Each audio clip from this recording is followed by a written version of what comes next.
Esta mañana hice yoga con mi profesora en Buenos Aires. Después di clases para mi universidad en Brooklyn. Aunque muchos ya no están en Nueva York.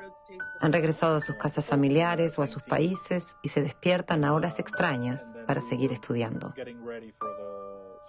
A la tarde moderé un debate para un festival en Holanda. Y cuando una amiga desde Brasil me invitó a una reunión por Zoom, yo le dije que no podía más de pantallas. Apagué todo y salí a caminar por el parque. Mientras camino, me pregunto cómo se grabará en nuestra memoria esta época que aceleró tanto el pasaje a lo digital.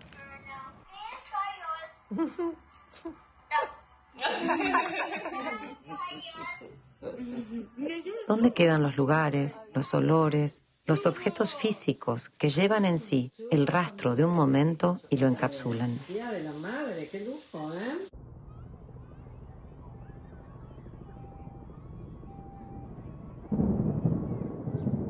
¿Cómo recordamos cuando no queda rastro físico? Cuando no hubo abrazo después de las palabras. ¿Cómo imprime aquello que no pasó por el cuerpo? Escribo en este cuaderno para recordar. Y a veces escribo para olvidar. Mis estudiantes, mis hijos, ya no escriben a mano. En tan solo un año, los cuadernos se han vuelto obsoletos.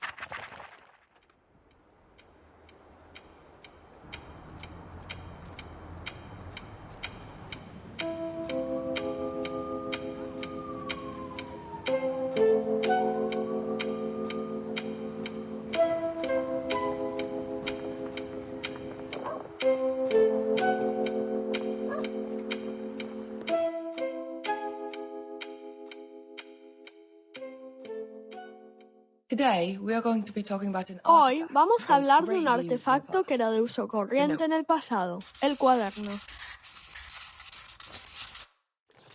El cuaderno es un objeto de tamaños variables y usos múltiples. Puede ser de tapas blandas o duras. Dependiendo de sus usos, el cuaderno podía ser rayado, cuadriculado o liso. El rayado tenía una serie de líneas espaciadas, denominadas renglones, y un margen. El renglón se utilizaba para que la letra no se desviara. Explicaremos qué es la letra más adelante. El cuadriculado se usaba para matemáticas, porque ayudaba a ver dimensiones espaciales. El liso se usaba para dibujo.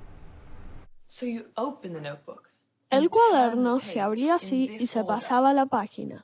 No se podía ni saltar ni rolar. Había que ir página por página. Aburridísimo.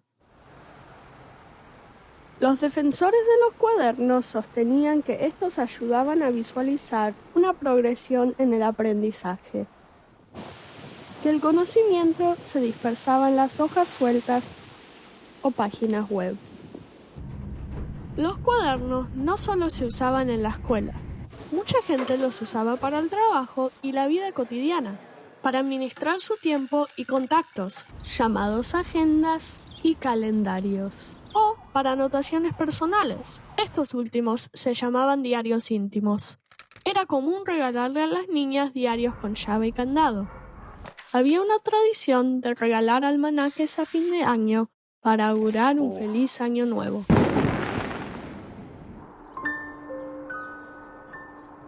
Los calendarios o agendas solo contemplaban un uso horario, porque las tareas y reuniones sucedían en espacios geográficos fijos.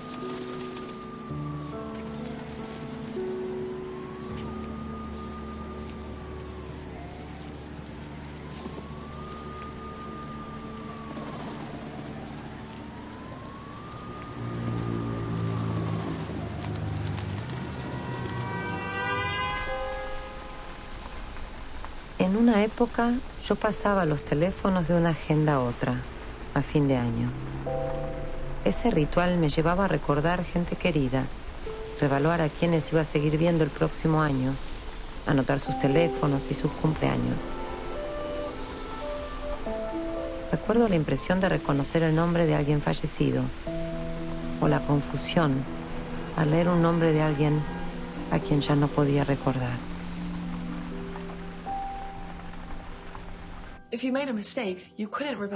Cuando alguien cometía un error, no se podía arrancar la página. El cuaderno se dañaba por la manera en que las hojas estaban conectadas. Si se cometía un error en tinta, se podía tachar, pero todos veían el error. Si era en lápiz, se podía borrar, pero siempre quedaba una evidencia física de las dudas o faltas. Nada agradable para alguien que quiere ser considerada perfecta.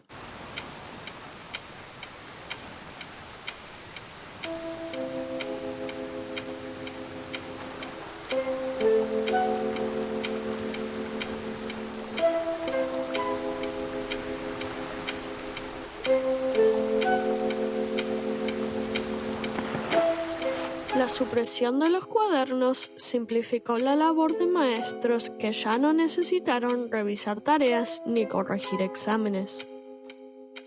Finalmente, el algoritmo garantizó transparencia y ecuanimidad.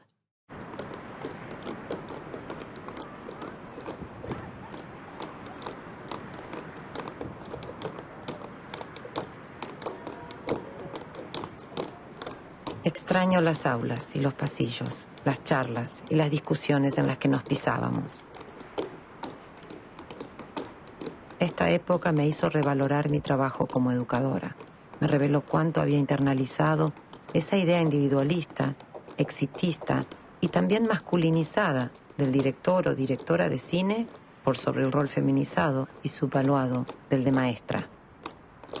Como profesora, encontré una nueva fuerza en el encuentro con mis estudiantes que me dan un sentido de pertenencia, una comunidad diversa y dinámica.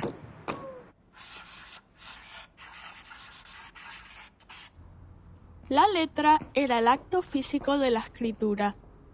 Se enseñaba en las escuelas a partir de los 5 o 6 años y con la práctica el trazo iba evolucionando o modificándose. Se podía llegar a adivinar el grado de educación, la profesión y hasta la nacionalidad de alguien por su letra. Busqué entre sus papeles las palabras sueltas y me las tatué.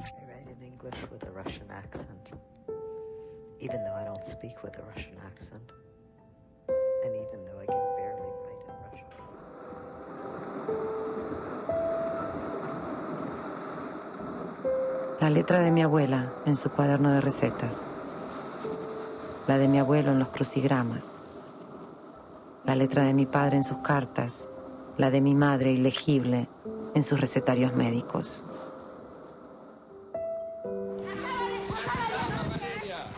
La letra podía denotar emoción, miedo, nerviosismo, duda. Expresar afecto como una caricia, ser expansiva o tímida. La letra es una marca individual, un gesto. Empieza torpe y trabajosa y se va volviendo gestual y personal con el tiempo. Y a la vejez empieza a desdibujarse. ¿Qué se pierde cuando se pierde la letra propia?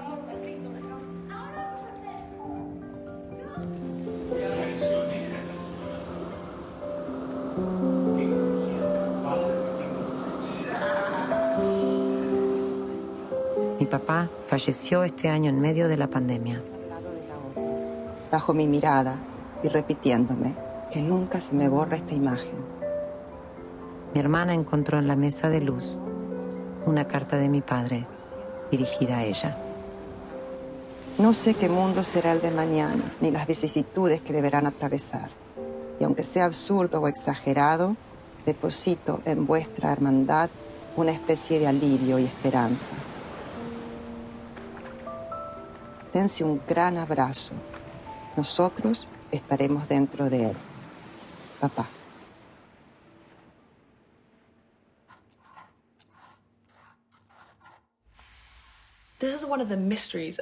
Este es uno de los misterios de la era de los cuadernos, la proliferación de garabatos. Su función o mensaje es difícil de descifrar. Aparecen generalmente en el margen y a veces tienen una conexión aleatoria con el texto. Otras veces parecen expresar la vida interna del estudiante, sin ninguna relación con el tema de estudio. Hace unos años, una maestra retó a mi hijo por distraerse y hacer garabatos en su cuaderno. Con la pandemia, él se dedica cada vez más al dibujo, pasando de papel a pantalla, mientras el tiempo desaparece en su estado de concentración.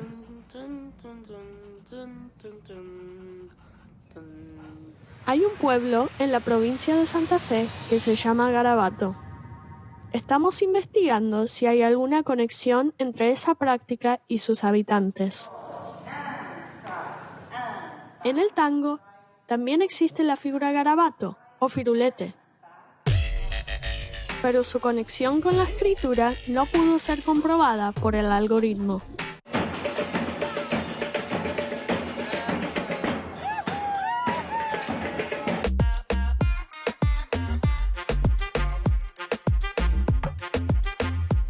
El pasaje al mundo virtual nos permitió romper con el tiempo cronológico y entrar finalmente a la era cuántica.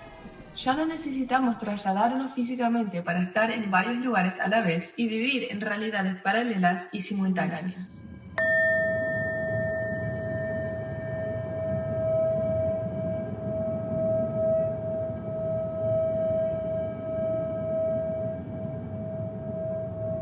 El movimiento genera nuevas ideas. ¿Cuán estanco es el pensamiento de alguien que ya no se desplaza? De alguien que pasa de una reunión a otra con un clic, o que pasa del trabajo a la vida social sin desplazarse. ¿Cuánto del pensamiento se genera en los tránsitos, los recorridos, las esperas? ¿Qué perdemos cuando ya no nos acercamos a otros? Cuando nuestras vidas dejan de cruzarse. Cuando no podemos ver el mundo desde perspectivas móviles o múltiples y quedamos en un punto fijo. Cuando no podemos ponernos físicamente en el lugar de otro o estar simplemente en otro lugar.